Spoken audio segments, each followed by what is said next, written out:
Donc on a réorganisé déjà en termes de lieu. Donc là on est sur l'ancien site du QG. Donc les gens pourront continuer à venir. Quelqu'un qui est sur la route, qui sort de Saint-Paul, de Saint-Pierre, qui emmène un sac de linge ou un gamin qui emmène un cadeau pour un sinistré, on ne va pas le refouler. Mais le gros, on va dire, va se faire maintenant sur le site du QG. Donc on va renforcer cette plateforme téléphonique 02 62 40 06 06 pour l'organiser. On aura un référent de chaque association présente pour justement adapter l'argumentaire en fonction de l'avancée. Là, en ce moment que je vous parle, on fait cet inventaire-là pour voir qu'est-ce qu'on a besoin pour créer ce kit, on va dire, de relogement. Donc ce kit, on aura du nécessaire, donc un matelas, du mobilier, de la nourriture, de quoi faire cuire, une gazinière minima, un réchaud, enfin des choses simples, donc qui vont permettre aux personnes de prendre possession de leur logement, de pouvoir dormir, se nourrir, etc.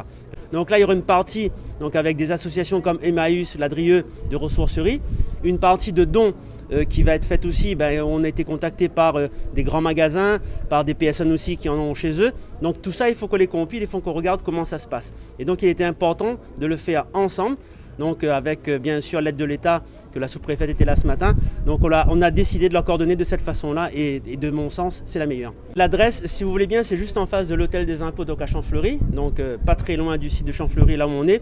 Mais je pense, et on aura une campagne de communication d'ailleurs, donc où chaque association gardera sa charte graphique aux côtés de la ville, sur un même message, le même adresse, le même lieu. Donc là, on coordonne nos actions aussi dans la communication. Donc les moyens humains, donc là, on est en train d'identifier, on a à peu près 200 bénévoles déjà qui ont été identifiés sur le site, qui circulent constamment, en dehors bien sûr des associations qui sont présentes. Et donc là, ça sera cet apport humain et technique, bien sûr, en termes de transport qui sera important. On va enregistrer cette personne et si elle a un transport pour l'emmener, elle le fait. Sinon, on s'organisera sur les points relais des associations présentes pour pouvoir le récupérer et donner à cette personne directement.